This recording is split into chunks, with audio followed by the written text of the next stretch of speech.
ભુજના મુખ્ય post office તથા સુપ્રિન્ટેન્ડન્ટ ઓફિસમાં પોસ્ટના સુપ્રિન્ટેન્ડન્ટ MM રાઠોડ દ્વારા કરાયું ધ્વજારોહણ। આ અવસરે કરાયેલ ડાક ચોપાલના આયોજનમાં પોસ્ટ ઓફિસના કર્મચારીઓ, ગ્રાહકો તેમજ વેપારીઓ રહ્યા ઉપસ્થિત।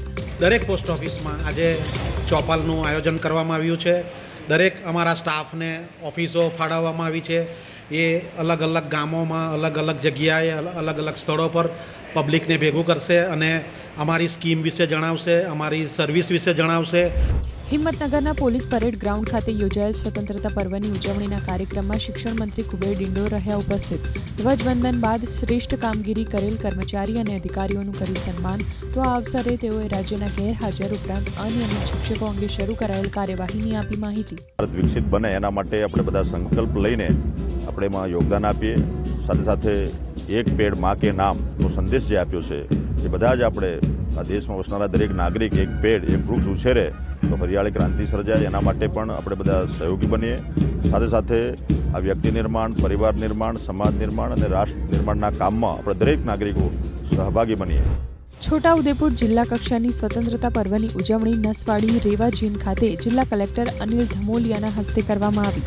સાથે જિલ્લા કલેક્ટર અનિલ ધમોલિયાએ જિલ્લા વિકાસ અધિકારી સચિન કુમારને વિકાસના કામો માટે ₹25 લાખનો ચેક કર્યો અર્પણ।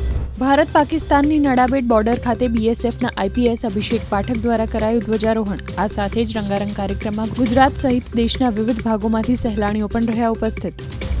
Rajkot police headquarter parade ground ખાતે પોલીસ કમિશનર દ્વારા કરાયું ધ્વજવંદન। પોલીસ જવાનો દ્વારા પરેડ યોજી ઉત્કૃષ્ટ કામગીરી માટે પોલીસ જવાનોને કરાયા સન્માનિત। રાજકોટ શહેરને ઉન્નતિ અને કાયદો અને વ્યવસ્થામાં જે કંઈ કરવાનું હોય આ કરવા માટે કટિબદ્ધ છે અને આપણે બધા ભેગા મળીને રાજકોટ શહેરમાં કાનૂન અને વ્યવસ્થા તથા આને વિકાસને આગળ વધાવીએ।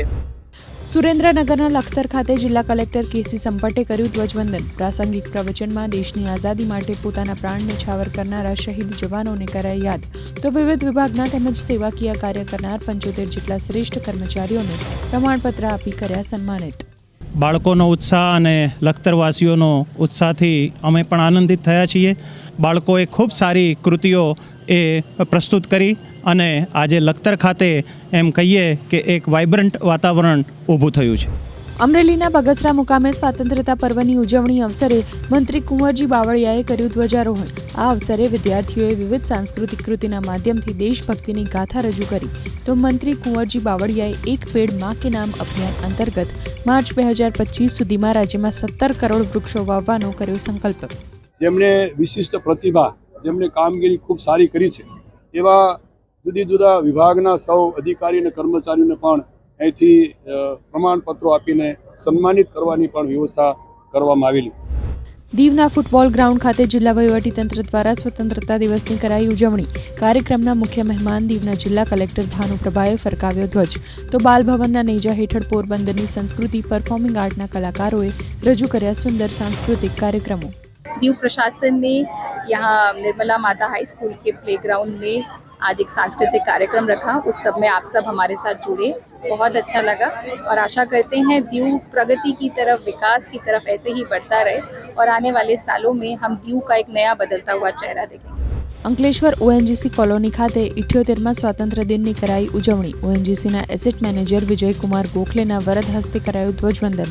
તો આ અવસરે ONGCના તમામ અધિકારીઓ અને કર્મચારીઓ રહ્યા ઉપસ્થિત।